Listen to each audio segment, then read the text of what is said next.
विकसित तपस ड्रोन के बारे में समझते हैं। ये पहले सर्विलांस ड्रोन था, अब इसे हमला करने के लिए तैयार कर दिया गया है।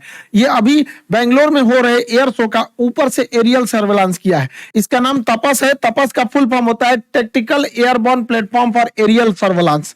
तो टैक्टिकल का मतलब होता है कि बहुत ज्यादा दूरी नहीं, कम दूरी तक के लिए ये होता है। छोटे हमले को अक्सर लोग टैक्टिकल के नाम से हम लोग इसे जानते हैं। इसकी विशेषताओं के बारे में समझते हैं। ये एक्चुअल एक सर्विलांस ड्रोन के रूप में इसे विकसित किया गया था, लेकिन अब इसे आर्मर ड्रोन के तौर पर तब्दील कर दिया गया। अमेरिका भी प्रेडिटर जो ड्रोन बनाया था वो पहले सर्विलांस के लिए बनाया था, निगरानी के लिए। अब उसको क्या कर दिया, उसमें मिसाइल वगैरह लगा के हार्ड पॉइंट जोड़ के उसे घातक हथियारों से लैस कर दिया। आज दुनिया में सबसे ज्यादा तबाही वही मचा रहा है। तो ये जो हम लोग का तपस ड्रोन है, रुस्तम 2 का ये एडवांस वर्जन है, तो ये अब हमला करने के लिए भी तैयार रहेगा। इसे डीआरडीओ ने विकसित किया और बनाने की जिम्मेदारी एचएएल हिंदुस्तान एरोनॉटिक्स लिमिटेड को दे दिया। वो अपनी प्रोडक्शन फैसिलिटीज में इसका विकास करेगी और तेजी से इसे आगे बढ़ाएगी। इसके नंबर ऑफ मतलब आर्मी, एयरफोर्स, नेवी सबके लिए इसका प्रोडक्शन को आगे बढ़ाया गया। लगभग 76-74 के आसपास में इसका नंबर को अभी मांगा गया है, हालांकि और इसके नंबर्स को बढ़ाया जाएगा। शुरुआती परीक्षण इसका कर्नाटक में हुआ था। कर्नाटक के शुरुआत में इसका कोलार में परीक्षण हुआ। दूसरा परीक्षण जो पूरा बढ़िया से ट्रायल किया गया वो चित्रदुर्ग में। ये अक्सर क्वेश्चन पूछेगा चित्रदुर्ग कहाँ है, कर्नाटक में। हालांकि पहले भी मिसाइलों के परीक्षण के लिए हमारे पास उड़ीसा का व्हीलर द्वीप, जिसका नाम ये कलाम द्वीप हो गया, उसके ऊपर है चांदीपुर और यहाँ पोखरन। ये 4 जगह याद रखिएगा, मिसाइलों के परीक्षण के लिए यह जगह है। इसके बारे में अब समझते हैं। देखिए, इसकी लंबाई जो है वो 31 फीट है। इसकी लंबाई को 31 फीट रखा गया है, जबकि इसके डैनों की चौड़ाई को 67 फीट रखा गया है। यानी इसका डैना जो है विंग स्पैन ज्यादा है। जितना ज्यादा विंग स्पैन रहेगा वो हवा में उतना ज्यादा स्टेबल रहेगा। वो कोई भी चीज स्टेबिलिटी उसकी बढ़ जाती है। इसमें टर्बोप्रॉप टाइप के इंजन लगे गए हैं, जिसके फैन बाहर होते हैं। टर्बोप्रॉप इंजन के फैन क्या होगा, बाहर रहेंगे। इसमें 3 ब्लेड दिए गए हैं घूमने के लिए, जबकि तुर्की का जो TB2 ड्रोन था उसमें 2 ही विंग्स थे, 2 ही फैन है घूमने के लिए। इसमें 3 फैन है। जो तुर्की ने पूरी दुनिया में हल्ला कर दिया कि उसी का ड्रोन सबसे बढ़िया है, उसका जो ड्रोन है उसमें 2 ही विंग लगे हुए हैं। हम लोग का जो ड्रोन है उसका जो इंजन है वो ज्यादा पावरफुल है। वो 3 टर्बोप्रॉप ब्लेड है, उसमें 130 किलोवाट ये जनरेट करेगा, इतना इसका पावर है। जबकि तुर्की का जो TB2 ड्रोन था वो 75 किलोवाट ही जनरेट करता था। ये तुर्की का यही ड्रोन है जो अजरबैजान की लड़ाई में पूरी तरह से तख्ता पलट कर दिया था, या ये यूक्रेन की सेना का पूरा मदद किया था, यही TB2 ड्रोन। इस ड्रोन की जो सर्विस सीलिंग है, जब ऊंचाई होती है उसे सर्विस सीलिंग टेक्निकल भाषा में बोला जाता है, 35,000 फीट है। 35,000 फीट पे कमर्शियल जहाज उड़ते हैं। इसका मतलब ये जहाज की हाइट पे उड़ेगा, छोटे मोटे चीज नीचे से पकड़ भी नहीं पाएंगे। यहाँ पे इंडोरेंस जो है इसमें कितने देर तक उड़ सकता है, ये तो 18 घंटे की इसकी इंडोरेंस क्षमता है। रेंज जो है ये 1000 किलोमीटर तक जाकर हमला कर सकता है। यहाँ पे इसकी रफ्तार 350 किलोमीटर प्रति घंटा बताई गई है यहाँ पे। अभी इसकी रफ्तार, इंजन और स्मूथ होंगे। इसके खाली वजन, केवल मतलब जो जहाज का वजन है, इस ड्रोन जो है, इस ड्रोन का अकेले वजन 1800 केजी है, लेकिन यह ले जा सकता है 350 केजी का पेलोड। यहीं से इसकी एडवांसमेंट चालू होती है कि 350 केजी के हथियार को ये ले जा सकता है। जबकि तुर्की का जो TB2 ड्रोन था वो महज 150 केजी के ही वजन को ले जा सकता था। 150 केजी में वो 2 से 3 मिसाइलें ही ले जा सकता था, जिस वजह से उसे बार बार वापस आना पड़ता था। दूसरा, ये एक राफेल में मतलब 50 राफेल खरीद, इसको एक राफेल में ये 50 ठो आ जाएगा। और तगड़ा, इतना खतरनाक, जिसका कोई अभी रेट डिस्क्लोज नहीं होता है ये डिफेंस के चीजों की, इसलिए हम लोग इसका अंदाजा लगा सकते हैं, लेकिन ये बहुत सस्ता होता है।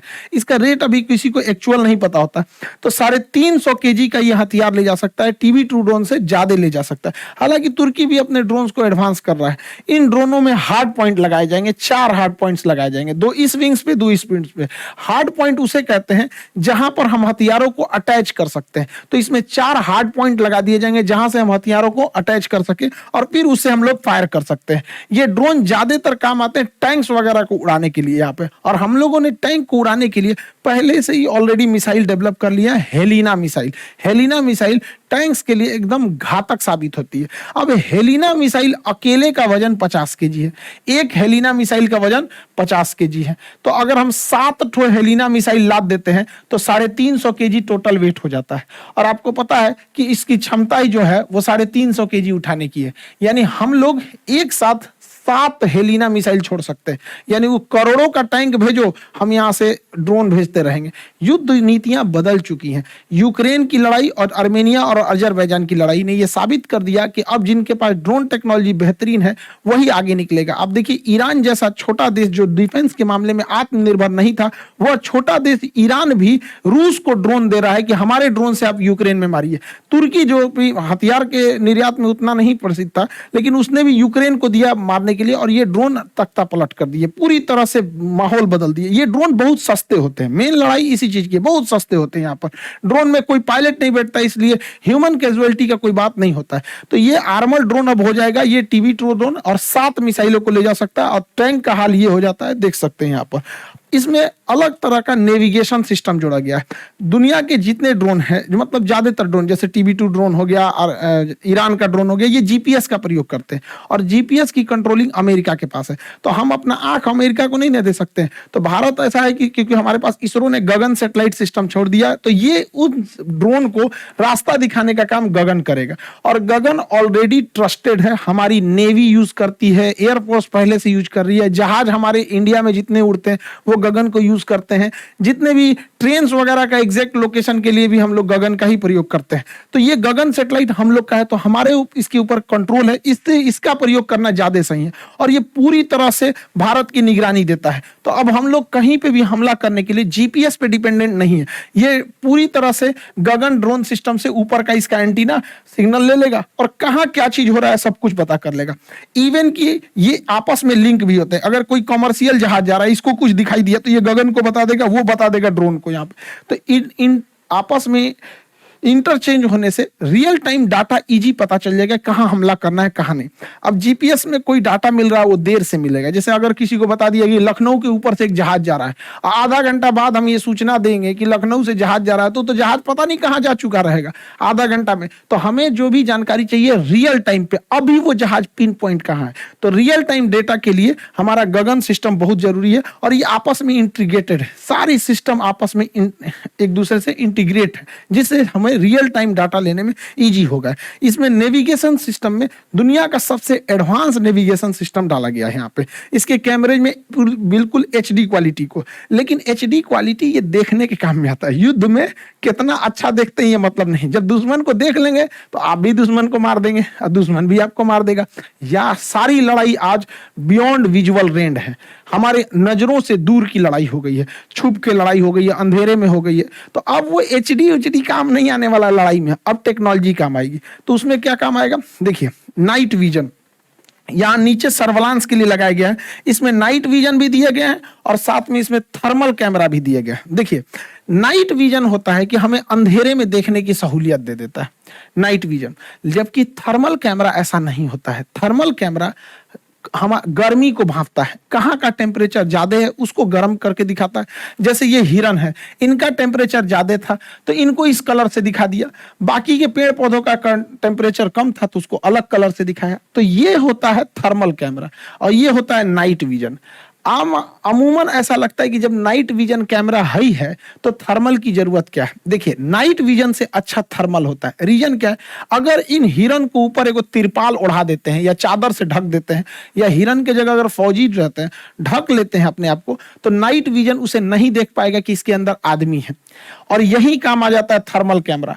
अगर आप इनके ऊपर चादर से ढक भी देते हैं तो इनके बदन की गर्मी थोड़ी ना खत्म हो जाएगी, तो ये गर्मी को पहचानता है। इसलिए थर्मल कैमरा ज्यादा अच्छा होता है ये क्या नाम है डिफेंस के मामले में नाइट विजन से। लेकिन कब किसकी जरूरत पड़ रही है तो नाइट विजन में भी देख लेगा, दिख रहा है, थर्मल में भी देख रहा है, एकदम एक्यूरेट पता चल जाएगा। तो ये दोनों सिस्टम इसमें लगा के दिया गया है हमारे तपस ड्रोन में। निगरानी इसके जो नेविगेशन सिस्टम है ये बहुत बेहतरीन है। इसके अलावे अब देखिए हमको जब आसमान में कोई चीज उड़ रही होती है तो हमें चाहिए, थर्मल कैमरा क्या करता है कि छोटी सी छोटी चीजों को दिखाने लगता है कि हाँ मुंह यहाँ नाक के पास का टेम्परेचर ज्यादा है, हथेली का टेम्परेचर कम है, माथा का ज्यादा है, तो कई कलर से दिखाने लगता है। इससे कंफ्यूजन होने लगता है। इसलिए उससे बेटर है infrared sensor, IR sensor, infrared system. Infrared system में क्या होता है कि इसमें कंप्यूटर में सेव कर दिया जाता है कि ज्यादा टेम्परेचर को दिखाना है, बाकी को काला कर देना है। तो अगर इसमें सेट कर देंगे कि 400 डिग्री सेल्सियस को दिखाना है, तो देखिए कोई भी जहाज चलेगा तो उसका इंजन 400 डिग्री सेल्सियस होता है। या इसमें सेट कर दीजिए इसके सिस्टम में कि 200 डिग्री सेल्सियस से टेम्परेचर ज्यादा रहेगा तो ही स्क्रीन पे दिखाना, अदरवाइज में मत दिखाना। तो इसका पूरा स्क्रीन काला दिखता है, इस टाइप का काला दिखेगा। लेकिन जहां टेम्परेचर ज्यादा आया 200 डिग्री सेल्सियस से, तो जहां जहां उसको ज्यादा दिखेगा वहां वहां का डिजाइन बना देगा। तो देखिए जहां जहां टेम्परेचर इसको ज्यादा दिखा उसका डिजाइन बना दिया, पता चल गया इस पूरा जहाज है, बाकी पूरा ब्लैक रहेगा। समझ में आ गया कि नहीं? इसमें देखिए यहाँ टेम्परेचर ज्यादा, यहाँ ज्यादा, यहाँ ज्यादा, यहाँ ज्यादा, तो उसी हिसाब से बना देगा। तो इसका स्क्रीन है पूरा ब्लैक रहता है। इंफ्रारेड वाले में यही खासियत, पूरा स्क्रीन ब्लैक। अब जो आ गया सीधे मारो, जो आ गया मार दो यहाँ पे। तो इस पे इससे भी अटैक करने में इजी हो जाएगा। यहाँ पे देखिए इसका टेम्परेचर ज्यादा था तो पकड़ लिया। तो इंफ्रारेड, तो नेविगेशन की कितनी बेहतरीन व्यवस्था रखी गई। लेकिन ये सारा नेविगेशन फेल हो जाता है, जानते हैं कब? जब कोई जहाज ग्राउंड पर हो और उस ग्राउंड के जहाज का इंजन ऑफ हो, तो पकड़ना काफी मुश्किल होता है। तो अभी के समय में सबसे एडवांस टेक्नोलॉजी है वो है synthetic aperture radar. Synthetic aperture radar कैसे काम करता है उस सिस्टम को भी इसमें दिया गया है, सिंथेटिक अपर्चर रडार को। अब समझ में आता है आत्मनिर्भर का फायदा क्या होता है। ये सारा सिस्टम इसरो ने दे दिया है, सारा सिस्टम इसरो के पास है। सिंथेटिक अपर्चर रडार तो कुछ इसरो ने दे दिया, कुछ डीआरडीओ ने दे दिया, कुछ एचएएल ने दे दिया, पूरे मिलके आपस में काम करते हैं सब। तो सिंथेटिक अपर्चर रडार क्या है? ये देखता ही नहीं, अंधा होता है। सिंथेटिक अपर्चर रडार वो अंधा की तरह काम करता है। अंधा कैसे ऐसे छू छू के निशाना ऐसे छूता है, अरे क्या चीज है, ओ हो कोई आदमी खड़ा, ऐसे टच कर लेता है। वैसे ही वो वेव छोड़ता है, तरंगों को छोड़ता है। अब जैसे हमारे ऊपर कोई तरंग छोड़ेगा तो नाक से जो तरंग टकराएगी वो पहले ही चली जाएगी, जो गाल से टकराएगी वो थोड़ा बाद में जाएगी, क्योंकि नाक ऊपर है गाल नीचे है। तो उसी तरह से अलग अलग जगह से टकराएगी तो अलग अलग तरंगे उठेंगी। जैसे सिंपल सी बात बताते हैं, हम आटा सान लेते हैं, ठीक है? आटा सान के अपने मुंह पे इसे चिपका देते हैं इसे।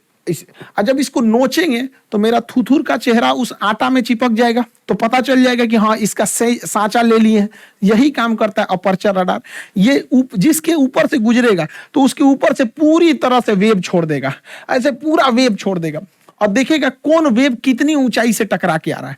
जैसे इधर साइड साइड में घास था, बीच में यहाँ रनवे था, तो रनवे वाला अलग आ गया, ये टैक्सी वे वाला अलग आ गया, पेड़ पौधे का अलग आ गया, तो पूरा स्कैन कर लेता है। अब इसमें कोई छुपा रहे या नहीं। अब कोई छुपा भी रहेगा तो उसके जगह गोल बना देगा कि भैया तरंग यहाँ पहले ही आ गई है, जमीन तक नहीं गई है। तो ये सिंथेटिक अपर्चर रडार से भी रियलाइज किया गया, यानी इसमें पूरी तरह से नेविगेशन जो भी एडवांस अभी के लेटेस्ट टेक्नोलॉजी पे। हालांकि इसमें हमला करने के लिए एक और लेटेस्ट टेक्नोलॉजी जोड़ा गया, laser guided system. Laser guided system क्या होता है? देखिए जमीनी लड़ाई में आप फौज को नकार नहीं सकते, चाहे जितना भी टेक्नोलॉजी आ गया, फौज वहां खड़ी रहती है। कई बार फौज को दिख जाता है कि वहां दुश्मन का तोप है, वहां दुश्मन का टैंक है, वहां दुश्मन का बस जा रहा है, ट्रक जा रहा है, तो वो फोन करेंगे, अरे दुश्मन का ट्रक उधर गया है, आओ आओ आओ आओ।